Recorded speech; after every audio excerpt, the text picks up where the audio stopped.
வாழ்வில் வார்த்தை ஊழியங்கள் வழங்கும் இன்றைக்கான இறை வார்த்தை.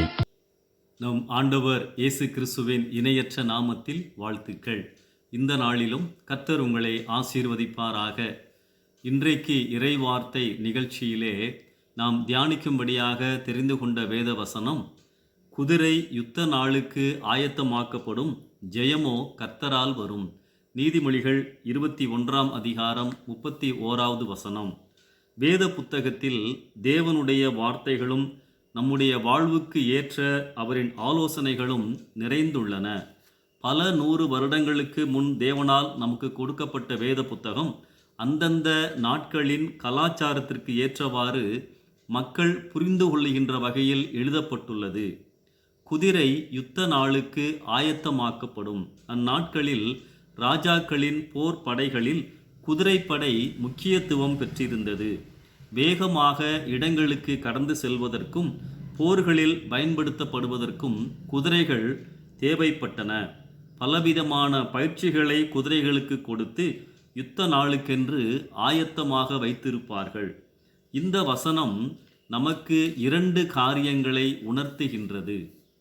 முதலாவது, ஆயத்தங்களின் அவசியம். நம் இலக்கை அடைய முயற்சிகளும் ஆயத்தங்களும் தேவை என்பதை நாம் அறிந்து கொள்ள வேண்டும். எல்லாவற்றையும் கர்த்தர் பார்த்து கொள்வார் என்று ஒன்றும் செய்யாமல் இருக்கக்கூடாது. தேர்வு வருகிறதென்றால் கடினமாக படிக்க வேண்டும், உழைக்க வேண்டும். ஒரு இன்டர்வியூவில் கலந்து கொள்ள வேண்டும் என்றால் அதற்கேற்ற விதமாக ஆயத்தமாக வேண்டும். ஒரு தொழில் ஆரம்பிக்க நினைத்தால் அதற்குரிய நுட்பங்களை அறிந்து கொள்ள முயற்சிக்க வேண்டும். ஒரு வேலையில் புதிதாக சேருகிறோம் என்றால் செய்யப்போகும் வேலைகளை பற்றியும் அறிந்து கொள்ள வேண்டும். எந்த ஒரு காரியத்திற்கும் ஆயத்தம் அவசியம் என்பதை இந்த வசனம் நமக்கு கற்றுக் கொடுக்கின்றது. இரண்டாவதாக, ஆண்டவரை சார்ந்து கொள்ளுதலின் அவசியம். ஆனாலும் இறுதியான முடிவு, பலன், வெற்றி ஆண்டவரால் தான் வருகிறது என்பதை நாம் ஒத்துக்கொள்ள வேண்டும். ஜெபத்தோடு நம்முடைய முயற்சிகளை தொடரும்போது நம் முயற்சிகளில் தெளிவையும் பலனையும் புதிய நம்பிக்கையையும் பெற்றுக்கொள்ள முடியும். நம் முயற்சிகளை காட்டிலும் ஆண்டவரை நான் நம்பியிருக்கிறேன், சார்ந்திருக்கிறேன் என்பதுதான் முக்கியம். ஆண்டவரை சார்ந்து கொள்ளும் பொழுது என் முயற்சிகள் பத்தாது, உம் கிருபை வேண்டும் என ஒத்துக்கொண்டு அவருக்கு முன்பதாக என்னை தாழ்த்துகிறேன். தாழ்த்தி அவரிடத்தில் வரும்போது தெய்வீக தொடுதலை, வழிகாட்டுதலை, உற்சாகத்தை நாம் உணர முடியும்.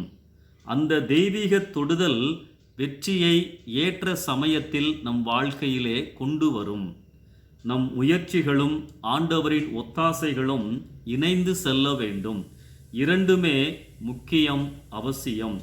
ஏதோ ஒன்றை மட்டும் பிடித்து கொண்டு நாம் சரியான இலக்கை அடைய முடியாது. முயற்சி செய்யுங்கள், கடவுளை சார்ந்து கொள்ளுங்கள், வெற்றி உங்களை தேடி வரும். இந்த சிந்தனையோடு இந்த நாளை ஆரம்பிப்போம். கர்த்தர் உங்களை ஆசீர்வதிப்பாராக. ஆமென்.